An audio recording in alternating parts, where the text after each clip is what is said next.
Every time you open your phone, check your email, or type a password, there's someone somewhere trying to break in. Not with guns, not with masks, but with code. Cybercrime is the fastest-growing form of crime in human history. It doesn't need borders, it doesn't need weapons, and it doesn't even need the criminal to leave their bedroom.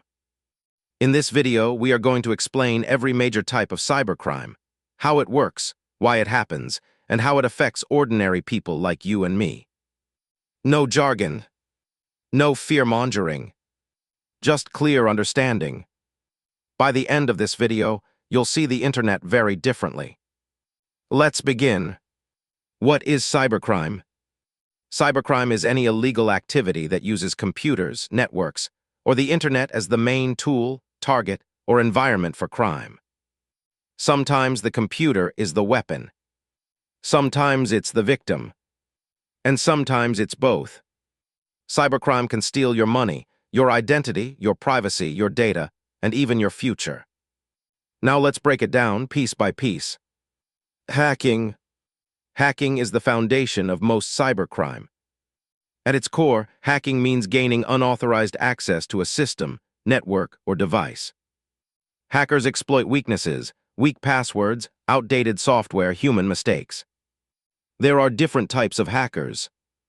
White hat hackers work legally to improve security. Black hat hackers break in for crime. Gray hat hackers exist somewhere in between. Cybercrime is almost always committed by black hat hackers.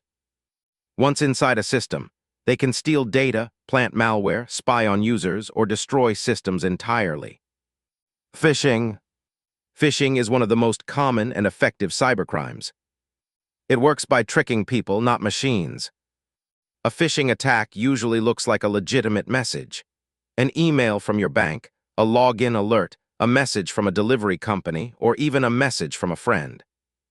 The goal is simple. Make you click a link. Make you enter your password. Make you give away your information. There are many types of phishing. Email phishing targets large numbers of people. Spear phishing targets specific individuals. Whaling targets executives and high-value targets. Phishing works because it exploits trust, fear, and urgency. Malware. Malware is malicious software designed to harm, spy on, or control systems. Once installed, malware can run silently in the background, doing damage without the user knowing. There are several major types of malware. Viruses. A computer virus attaches itself to legitimate files and spreads when those files are shared. Viruses can corrupt data, slow systems, or completely crash computers. They require human action to spread, such as opening a file or running a program. WRMS. Worms are more dangerous than viruses. They spread automatically across networks without user interaction. A single worm can infect thousands of computers in minutes. TROJANS. Trojans disguise themselves as useful software. Once installed, they open a backdoor into your system. From there, attackers can spy, steal data, or take full control. Ransomware. Ransomware is one of the most devastating cybercrimes today.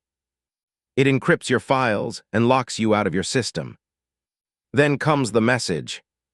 Pay the ransom, usually in cryptocurrency, or lose your data forever. Hospitals, companies, governments, and individuals have all been victims.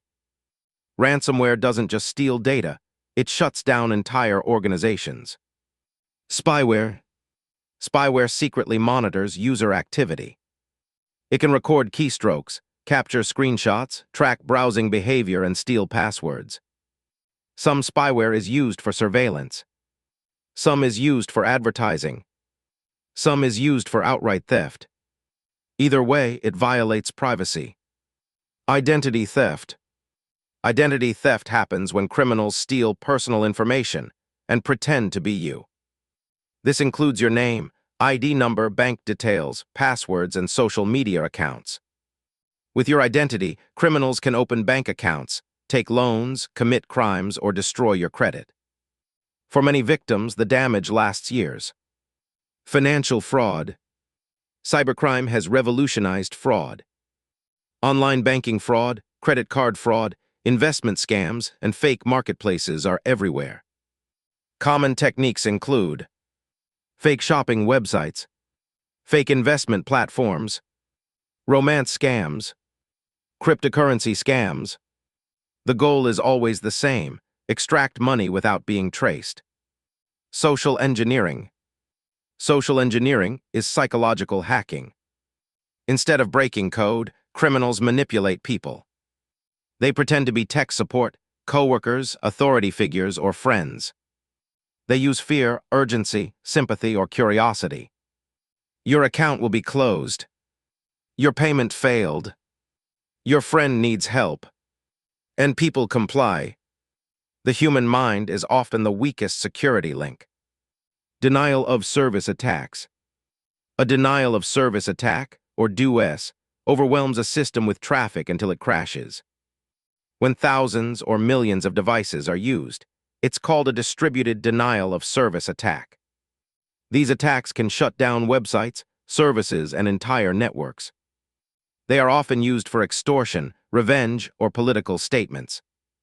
Botnets. A botnet is a network of infected devices controlled by a single attacker. These devices may belong to ordinary people who don't even know they're infected. Botnets are used for DDoS attacks, spam campaigns, cryptocurrency mining, credential stuffing. Your computer could be part of a crime without you knowing. Credential stuffing. Credential stuffing happens when stolen usernames and passwords are tested across many websites. Because people reuse passwords, attackers often gain access easily. One data breach can unlock hundreds of accounts. Data breaches.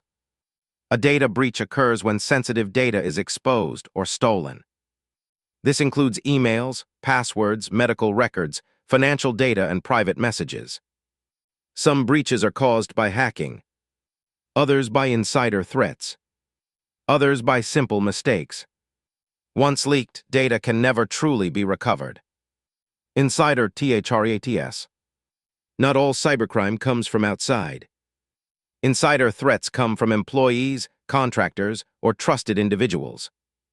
They already have access and they abuse it. Motives include money, revenge, or ideology. Insider attacks are often the hardest to detect. Cyberespionage. Cyberespionage involves spying on governments, companies, or organizations. Nation-states use cyber tools to steal secrets, intellectual property, and strategic information. This is modern warfare, silent, invisible, and constant. Cyberterrorism. Cyberterrorism aims to cause fear, disruption, or damage at a national level. Targets include power grids, water systems, transportation networks, and communication systems. The goal isn't money, it's chaos. Child exploitation, CRIMES. The darkest side of cybercrime involves child exploitation. Criminals use the internet to distribute illegal content, groom victims, and evade law enforcement. This is one of the highest priority areas for global cybercrime enforcement. Dark web crime. The dark web is often used to hide criminal activity. It hosts marketplaces for stolen data, drugs, weapons, malware, and illegal services. Cryptocurrency and anonymity tools make tracing difficult, but not impossible. Why cybercrime is growing. Cybercrime is growing because it's low risk, it's high reward, it's global, it's scalable. A single attacker can target millions of victims. And technology keeps evolving faster than laws. How cybercrime affects you. Cybercrime isn't abstract. It affects your money, your privacy, your mental health, your trust in technology. Even if you've never been hacked, your data is probably already out there. Cybercrime is not a future problem. It's a present reality. Understanding it is the first step toward protecting yourself. Because in the digital world, awareness is security, and ignorance is vulnerability.